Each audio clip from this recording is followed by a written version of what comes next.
Barbara, ভিয়েতনামের ওপর তোমার অনুভূতির তর্জমা আমি পড়েছি। তোমার হৃদয়ের সুবাতাস আমার গিলে করা পাঞ্জাবিকে মিছিলে নামিয়েছিল।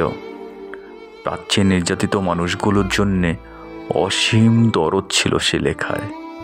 আমি তোমার ওই একটি লেখাই পড়েছি, আশীর্বাদ করেছিলাম তোমার সোনার দোয়াত কলম হোক। আমার ভীষণ জানতে ইচ্ছে করে বারবারা, এখন তুমি কেমন আছো? নিশ্চয়ই ডেট করতে শিখে গেছো। গ্রাউনের রং আর হেড নিয়ে চায়ের টেবিলে মার সাথে ঝগড়া হয়, আর অনভ্যস্ত ব্রেসের নিচে তোমার হৃদয় কি চিরদিনের জন্য ঠেকে দিলে? আমার ভীষণ জানতে ইচ্ছে করে বারবারা, তোমাদের কাগজে নিশ্চয়ই ইয়া হিয়া খা ছবি ছাপা হয়।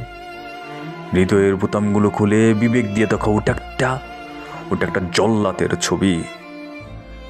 15 লক্ষ নিরস্ত্র মানুষকে সে ঠান্ডা মাথায় হত্যা করেছে।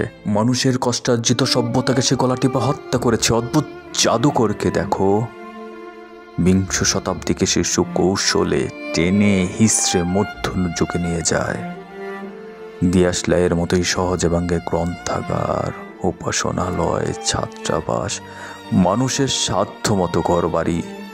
7 কোটি মানুষের আকাঙ্ক্ষিত ফুলকে সে বুটজুতোই পিষে ফেলে দেয়। টু ওমেন ছবিটা দেখেছো বারবারা?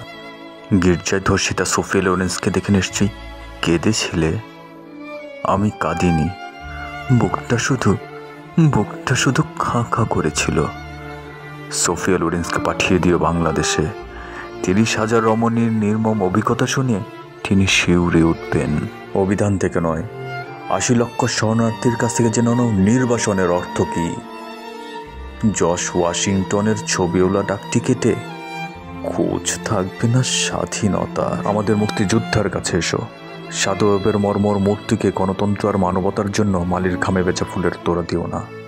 নিহত লোকটি লজ্জায় ঘৃণায় আবার আত্মহত্যা করবে। এসো বারবারা, রবিশঙ্করের সরু মমস্য মানবতাকে গাই, বিবেকের দরজায় প্রবল করাঘাত করি, অন্যায়ের বিপুল হিমালয় থেকে ক্রুদ্ধ হই, সংগঠিত হই। জল্লাতে শানিত অস্ত্র সভ্যতার নির্মল পুষ্পকে আহত করার পূর্বে, দর্শন ও সাহিত্যকে হত্যা করার পূর্বে, এসো বারবারা, বজ্র হয়ে বিদ্ধ করি তাকে।